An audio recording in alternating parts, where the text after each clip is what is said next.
From the time that I was very young, even as a small boy, I remember having a lot of fear and anxiety about money. There was something about money that made me afraid and uncertain.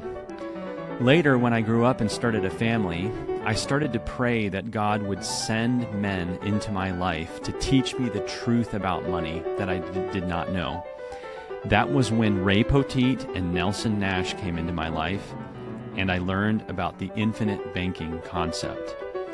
This whole company and this website and the podcast and the video series and everything is all about the love affair that I have been having with infinite banking since that time. So click the links, follow us on Instagram and Facebook, check out the podcast, check out the video course, and welcome to Duryea Financial. So glad you're here.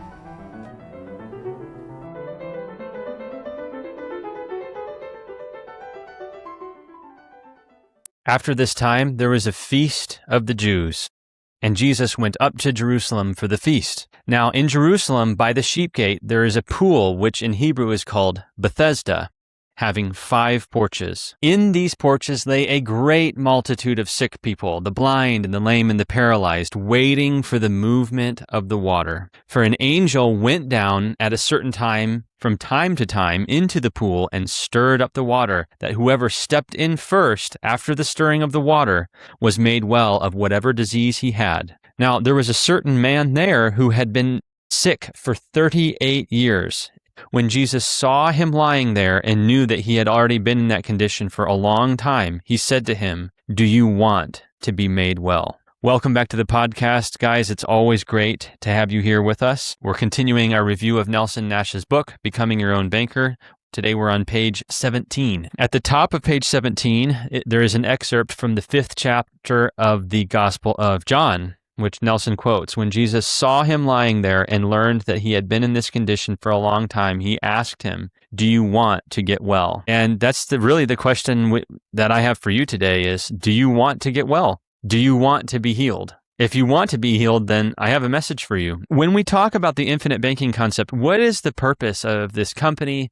What's the purpose of this, of everything that Michael's doing? And the purpose is to solve a problem. And really the purpose is to take away the pain caused by the problem. That's really the purpose. Jesus came to heal the sick, to cast out demons, to raise the dead, to preach the gospel, and to have men turn and be healed and saved for all eternity, and to be made his co-laborers in the bringing of his kingdom to pass on the earth. So what's the problem that the infinite banking concept addresses? Well, people don't have enough money. That's the problem. People wrestle with money, and they wrestle having not enough cash flow, not enough resources to do everything that they want to do. And infinite banking addresses this problem directly. So you're saying, well, okay, now we know what the problem is. People feel like they don't have enough money. What's the cause of that problem? The cause of the problem is that 97% of the wealth in the world is owned and controlled by 3% of the people. This is something called the Pareto distribution. 97% of all professional basketball games are played by 3% of players.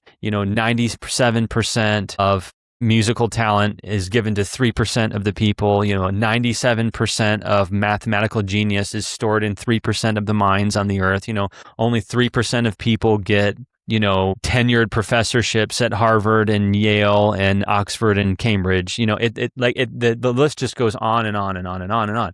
And this same principle applies to wealth, the distribution of wealth. And the reason that so many people don't have the financial resources that they would like to have is because, again, only 3% of the people in the world have almost all the wealth. And infinite banking addresses head-on and directly the reasons why this is. It doesn't address every single reason why that is, but it addresses the most prominent reason why that problem exists. And that's what Nelson's going to talk about in this chapter, beginning on page 17, entitled The Problem. So what's the problem? Nelson says, several years ago, I did a good bit of studying on the spending habits of American families. Since that time, I have kept an eye on the figures and the proportion of income allocated to each category of spending. This seems to be the current situation, which doesn't seem to change much at all. I built scenarios around the all-American family because I don't want people to think you have to be rich to create a banking system that can handle all your needs for finance. So you don't have to, Nelson's saying, you don't have to get rich to do infinite banking. You can build a system that addresses the most felt reason, the most central problem of where the feeling comes from. I don't have the financial freedom that I want. I don't have the financial resources that I feel like I need to make everything happen. You don't have to get rich to do that. You just have to change your thinking. By the way, before I continue with the podcast, I want to say this at the beginning of each one of these book review episodes. Why am I doing a book review of this book? Well, first of all, I like doing book reviews of books in general. But secondly, I discovered that many people have trouble with this book. And the reason that people have trouble with this book is because this book isn't actually a book, it's actually a workbook. And it's meant to be walked through with someone else. So that's why I'm walking through it here, so that I can walk through this book with whoever wants to sit down and watch me walk through it. A, I like doing book reviews, and B, this is the most central book to infinite banking. It's the Bible of infinite banking, the scriptures of infinite banking. All the content in this book was actually originally a seminar that you were meant to receive in person in a room with 30, 40, 50, 60 other people so that you could take breaks and go to lunch and talk about it over lunch. And so I'm trying as much as I can to kind of recreate that conversational style, that style of presence. To get back to the book, Nelson says, I built scenarios around the all-American family. This young American man is 29 years old and he's making $28,500 per year after taxes. What does he do with the after-tax income? 20% of his money is spent on transportation. 30% of his money is spent on housing. 45% is spent on living, clothes, groceries, contributions to religious charitable causes, boat payments, casualty insurance on cars, vacations, etc. Many of these items are financed by charge cards or banknotes. The balance is financed by paying cash for them and thus giving up interest that he could have earned otherwise. The balance is financed by paying cash, thus giving up interest that he could have earned otherwise. I want to stop there for just a minute. It's very important to realize that every single thing that you buy, you should imagine what you would pay to the bank in interest if you borrowed the money from the bank to finance that thing, because you don't solve the problem of the bleeding or the cost of interest by paying cash. That's one of the basic concepts of infinite banking. It's really early on in my video course. If you go to the website and it says you can't avoid paying interest is actually episode 1. You finance, in other words, you finance everything that you buy. He's saving less than 5% of his disposable income, but to be as generous as possible, let's assume that he is saving 10% and spending only 40% on living expenses. This is giving him every benefit of the doubt on the matter of savings. The problem is that all these items are financed by other banking organizations. I'm going to read that again. The problem is that all these items are financed by other banking organizations. What Nelson is saying is the problem that infinite banking solves, the problem that causes people to experience and feel the lack of financial resources in their life, that you feel in your life, the problem that causes 90% of the wealth in the world to be owned and controlled by 3% of the people, is that everyone is out there financing everything that they buy with some other banking institution that they don't own, that's owned and controlled by someone else. Nelson is saying this is the reason that people experience financial lack over the long period of time. The problem is that all these items are financed by other banking organizations. Now, it doesn't matter if you finance that automobile with a loan from the bank or by taking or writing a check against an account at the bank. The cost of capital is the same either way. You finance everything that you buy. An automobile finance package for this hypothetical person is $10,550 for 48 months. But if you will check with the sales manager of an automobile agency, you will find that 95% of the cars that are traded in are not paid for. This means that at the end of 30 months, if the car is traded in, 21% of every payment dollar is interest. Nelson was an academic nerd. So he buries everything in this really academic language. Here's what he's saying. The interest rate that the banker showed you on the loan was 8.5%. But what the average American is actually doing on car loans is they are paying an average of 21% because the interest is front loaded on the amortization schedule and they trade in the car before the car is paid off. So that one of the huge, important lessons of infinite banking is realize it's not the rate of interest on the whole loan that matters. What matters is the volume of interest, i.e., what percentage of every dollar that you use to buy the things of life is being paid in the cost of capital to a finance institution. How many cents of every dollar that of your disposable income is being paid to finance institutions for the cost of capital or the cost of borrowing? Another way of saying it is that you're always dealing with borrowed money.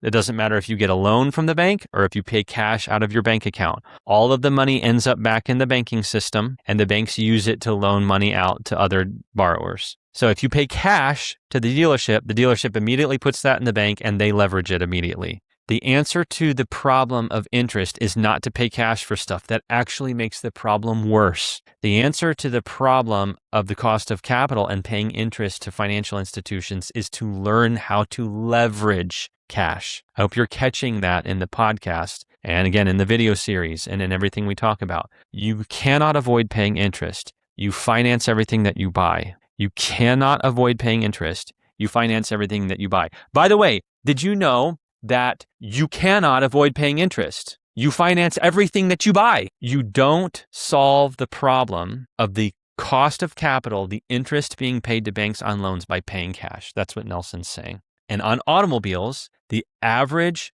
cost for financing for an automobile is 21 cents on the dollar. It's 20 to 30 cents on the dollar or even higher on mortgages on houses. So what Nelson is saying with the infinite banking concept is he's saying instead of paying 20 or 30 or even 40 cents on the dollar to the banks for the major items of life, houses and cars are the two easiest examples. Let's take just houses and cars. If we were to take 20 to 30 cents of every dollar that we spend buying cars and houses and redirect that interest away from the banks and back to the family coffers, would that change your financial position? Would that change your position in relation to the 3%, 97% problem? 97% of the wealth is being controlled by 3% of the people. The obvious answer is yes, of course it would. And would that change how you feel about how much financial resource you have to finance the things of life and to do things in the kingdom that you feel that God's calling you to do? When you go to the doctor's office to get a shot of some kind, the criteria is not the rate at which the medicine is injected into you, it is the volume. So it doesn't matter how fast the doctor squirts that medicine into you, it matters how much is being put into you. Too little and it won't do any good. Too much and it can kill you. I have a couple friends who are anesthesiologists. They know all about that. They have to measure their injections very carefully. It's not the rate of interest. It's not how quickly you're paying it to the bank. It's the volume. How many cents of every dollar that you earn are actually being paid in the cost of capital? You're always dealing with borrowed money. People get upset with me sometimes. You sound like a broken record. It's like, well, I'm just going to keep saying it until it sinks in because I've been pondering this for 10 years and it keeps sinking in deeper and deeper every time I think about it. And I'm like, oh my goodness, that's actually a much bigger problem than I originally realized. What Nelson is saying is the real reason that you feel this lack of capital, this lack of cash flow, this lack of financial resource, and this pain is because the source of the problem is something that you've never thought about. The source of the problem is something that you are unaware of. And what we're unaware of is everything that you buy is financed with a bank. You can't avoid it. And you're paying interest on it. It doesn't matter if you're paying with credit or with cash. The cost of capital is the same. It's episode 1.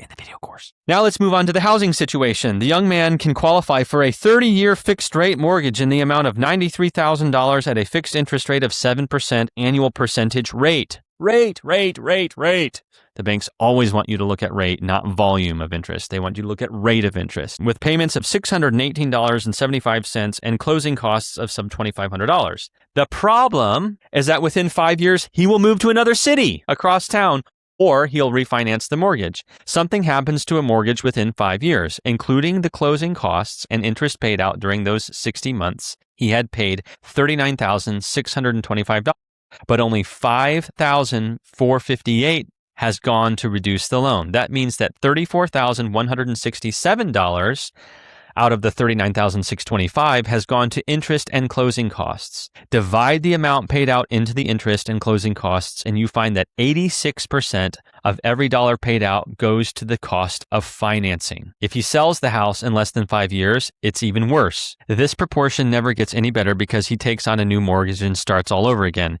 He thinks that he's buying a new house, but all he's really doing is making the wheels of the banking business and the real estate business turn in that order. That is such a powerful sentence.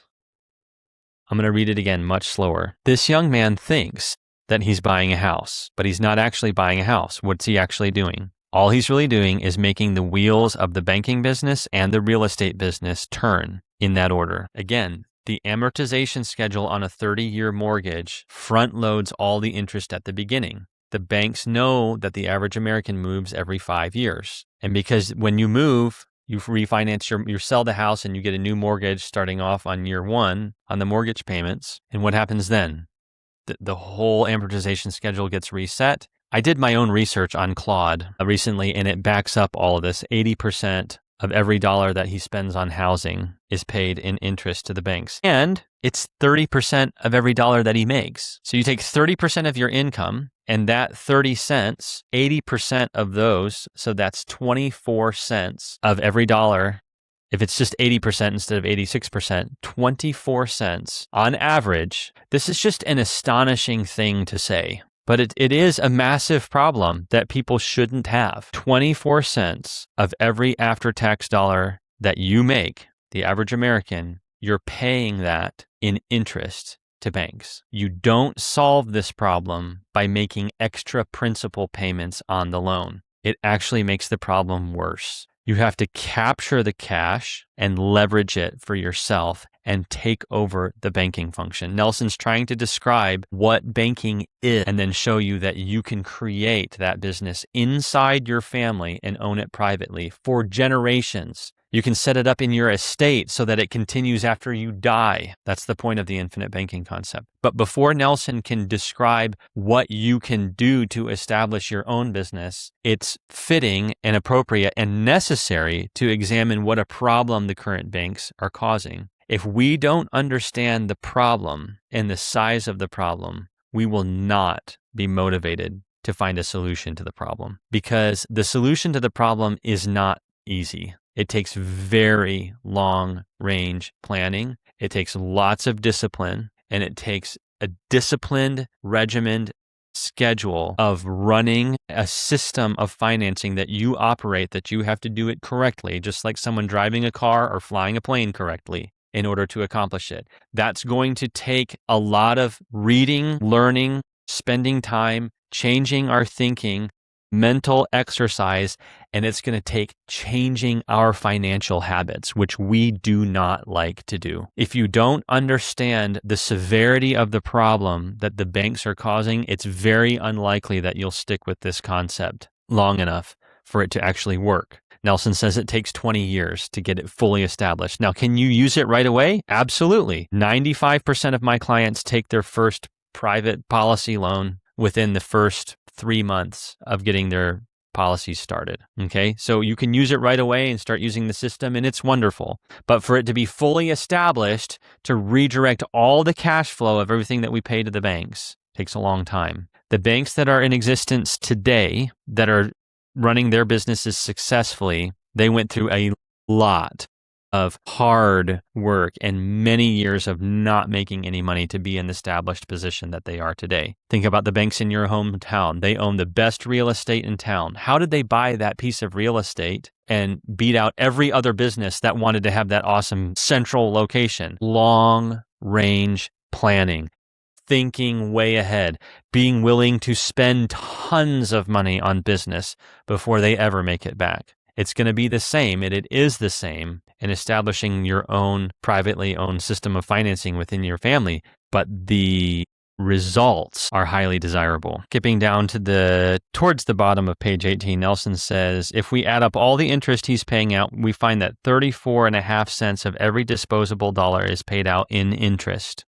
Now, that's going to be different for different people, but on average, that's pretty much the people that I'm talking to without understanding how to leverage cash. That's what we do. If he's only saving 10% of his income, which is very generous, the average savings rate in America is something more like 2 to 3% now, but we're going to be very generous and say that it's 10%. If we're spending 34.5 cents of every dollar in interest and only 10 cents of every dollar in savings, that means we're paying almost 4 times the amount in interest to other financial institutions than we are saving for ourselves. And that is, honestly, it's Keynesian economics in action. This is a very deep rabbit hole in the last 150 years. You'll find 2 basic schools of thought.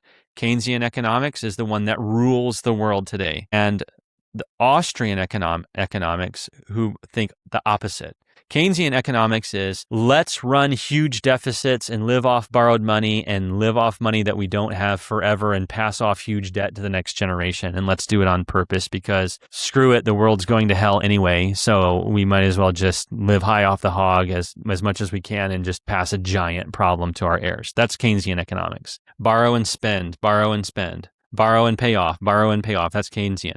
Except Keynesian economics is like borrow $1, pay off 10 cents. Borrow $1, pay off 10 cents. Borrow $1, pay off 4 cents. Okay, that's Keynesian economics. Austrian economics is save $1, spend 10 cents. Save $1, spend 10 cents. Save $1, or save $1 and spend 50, or save $1. That's basically Austrian economics and Keynesian economics at their most simple. So the ratio of interest, guys, not even total spending, because all the other spending is out the door too. That money's lost as well. Just the ratio of interest, 4-to-1. You think, well, attacking that's going to be really difficult. Well, do you think it was easy for those 3% of people to get 97% of the wealth? Do you think it's going to be, if you're in the 97% of people that have almost none of the wealth, if that's our position in life, every habit and every way of thinking and everything that we know and have known for generations going back to our parents, grandparents, and great-grandparents taught us to think, act, and behave and speak in ways that led us to that point. Do we think that it's going to be easy to identify and then take action on thoughts, ideas, concepts, and disciplines that we've never had before? No. It's going to be really hard, but the results are highly desirable. Nelson says, all of this reminds me of a phenomenon in the airplane world. I have been flying as a pilot since 1947, and I learned early on that you could not fly an airplane through a vacuum. It must go through an environment, i.e., the air. We have all seen the weather maps with the highs and the lows. In the northern hemisphere, the highs turn clockwise. A large one can cover 75% or more of the U.S. So picture this situation. You are in Birmingham, Alabama, with an airplane that can fly 100 miles per hour, and your destination is Chicago. The only problem is that you have a headwind of 345 miles per hour. So that's directly related to the 34.5%. That's why it's 345. That's why he picked that. Regardless of what your airspeed indicator says, your airplane is moving toward Miami at 245 miles per hour in the opposite direction. If you want to go to Chicago, that's a very good time to get your airplane on the ground quickly. So if you're headed to Chicago and your speed through the air is 100 miles per hour and the wind in your face is 345 miles per hour, if you want to go to Chicago, land the plane and find a different way to move forward because you're moving backwards. Have some patience and the air mass will move on. They always do. When the high gets directly over the top of you, there is no headwind. You are now covering the ground at 100 miles per hour, and now the arrival syndrome comes into play. You conclude that, well, I just can't do any better than this. This is the ultimate situation. Nonsense. Have more patience and the air mass will continue to move on. Now you have a tailwind of 345 miles per hour. Plus, your airplane is moving at a speed of 100 miles per hour. Your ground speed is 445 miles per hour. That's impressive, isn't it? But you see, it is much more impressive than most people think. Everything that you do in the financial world is compared with what everyone else is doing. We need to read that again. Everything is not just you in isolation. If you can conquer all these human problems and actually get yourself in this position of having this tailwind, you'll not only be doing great for yourself, you're going to be doing amazing in relation to everyone else, and that makes it even more impressive. Everything you do in the financial world is compared with what everyone else is doing. 95% of the American public is doing the equivalent of flying with a 345 mile per hour headwind. If you have a 345 mile an hour tailwind, the difference between you and them is twice the wind. That is a difference of 690 miles per hour. So what Nelson is saying is if you can learn how to take this 34.5 cents of every dollar that you're spending in interest and add that to your 10 cents of savings, you're going to be 69 cents on the dollar ahead of everybody else that you know that isn't doing this. Now, people hear this and they say, well, this couldn't possibly be true. I mean, infinite banking couldn't possibly be that good. I'm telling you, it's real. I saw my mentor, Ray, get to the 22nd year of doing this. It's real. It works. And the only thing it needs is an operator, because that plane is never going to catch that tailwind without a good pilot. The difference isn't the ideas in this book. The difference isn't the life insurance policy. It isn't the life insurance company. It's not any of those things. The difference is you. Most people, when they see this problem, the lack of financial resources, the pain that they feel from not being able to do everything that God has put in their heart to do because of financial lack, if they want to increase their financial position, they concentrate all their attention trying to get the airplane to go 105 miles per hour instead of 100. Now, if you have a headwind of 345 miles an hour and you're going 100, how much good is it going to do you to go 105? You've got to get the tailwind going. And you can do that by controlling the banking equation as it relates to you. That is what this book is about, creating a perpetual tailwind to everything you do in the financial world. There are many financial gurus out there who are praising the matter of getting out of debt, but they never address this fact. This is the unique message of the infinite banking concept. Somehow or another, it never dawns on most financial gurus that you can control the financial environment in which you operate. We can control the wind. That's what makes it different. Finances versus flying a plane. You don't have to just land and wait. You can actually start changing the direction of the wind. Perhaps it is caused by lack of an imagination, but whatever the cause, learning to control the environment in which you operate is the most profitable thing that you can do financially over a lifetime. Do you want to be healed? Do you want to control the environment, or do you want to stay focused on the 10% that you're saving and try to save 15% and try to focus on your speed? It's not your speed. It's the adverse environment that you've been conditioned to live in for generations. Do you want to be healed? Talk to you next time.